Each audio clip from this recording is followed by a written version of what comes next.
দিদি, তোর নতুন ফ্ল্যাট থেকে ঘুরে এসে মাকে বললাম সব কিছু খুঁটিয়ে খুঁটিয়ে। তোর ছকছকে মোজাইক মেঝে, ইমালশাল লাগানো দেয়াল, আধুনিক ডাইনিং টেবিল, জানালা দরজায় ঝুলানো দামি পর্দা, এমনকি তোর ব্যালকনিতে রাখা বাহারি পাতার টব, সব কিছুই বললাম মাকে। নগেন দত্ত লেনে আমাদের আলো বাতাসহীন একতলার ভাঙা ঘরে বসে মা সব শুনলেন চোখ বুজে। শুনতে শুনতে মার মুখে ফুটছিল হাসি আর চোখে আসছিল জল। তোর ব্যালকনিতে দাঁড়ালে ছড়িয়ে থাকা শহরটাকে অনেক দূর পর্যন্ত দেখা যায়। বসবার ঘরের দেয়ালে নতুন কেনা একটা সুন্দর পেন্টিং ঘরটাকে কি গাম্ভীর্যে ভরিয়ে তুলেছে। এসব কিছুও মাকে বললাম। চোখ বুজে শুনতে শুনতে মার মুখে ফুটছিল হাসি আর চোখে আসছিল জল।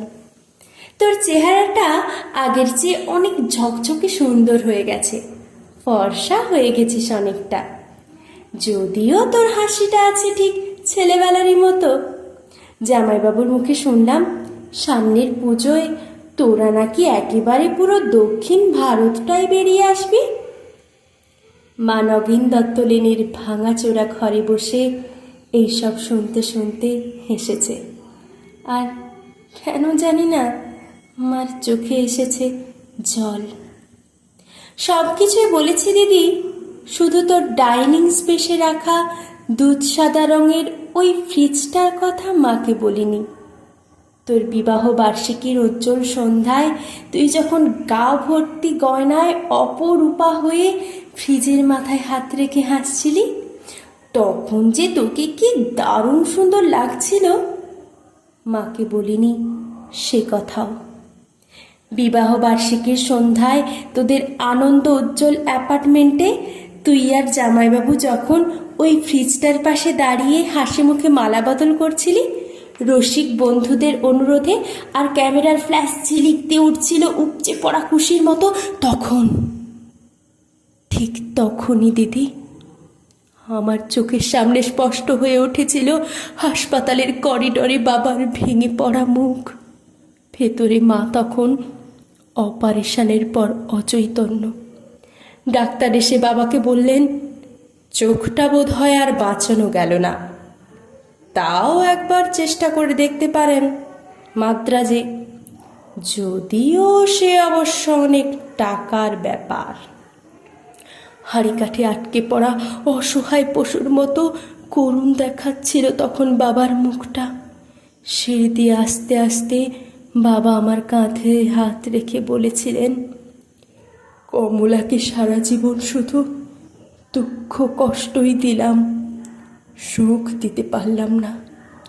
আজ ওর চোখ দুটোও চলে গেল, সবই আমার কপাল।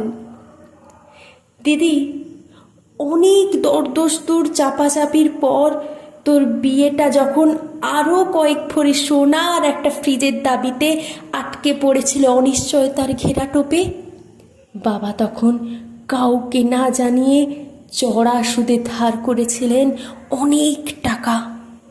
সামান্য মাইনের প্রাইভেট কোম্পানির চাকরি করা বাবা বেঁচে থাকতে থাকতে অন্তত একটা মেয়েকে পার করার দুরন্ত আশায় ঝুঁকি নিয়ে ফেলেছিলেন অনেকটা। চোখের জল আর রজনীগন্ধার সৌরভকে পিছনে ফেলে তুই চলে গেলি। পড়ে রইলাম আমরা, মা আর আমি। আর পড়ে রইল নগেন দত্ত লেনের অন্ধকার ঘরে বাড়তে থাকা সুদের বোঝার চাপে তলিয়ে যাওয়া একটা সৎ মানুষ, তোর বাবা, আমার বাবা। দিদি, তোর গা ভর্তি গয়না আর ওই দুধ সাদা ফ্রিজটার কথা মাকে বলা হয়নি কিছুতেই। দৃষ্টিশক্তি খুইয়ে বসা মাকে বাবা বলেননি কিছুই, শুধু অসহায়ের মতো খুঁজতেন মার মুখে একটু হাসি, বড় মেয়ের ভালো ঘরে বিয়ে হওয়ার একটু তৃপ্তি। সে হাসি খুঁজতে খুঁজতে ক্লান্ত বাবা চলে গেছেন। এখন নগেন দত্ত লেনের ভাঙা ঘরে বসে মা আর আমি আনন্দেই আছি। একটা আনন্দই বোধহয় সবচেয়ে বড়, এ বাড়িতে আর কোনোদিন সানাই বাজবে না সাহানায়। সানাই, রজনীগন্ধা, বেনারসি, হইচই এসব অপ্রাসঙ্গিক হয়ে থেকে যাবে চিরকাল।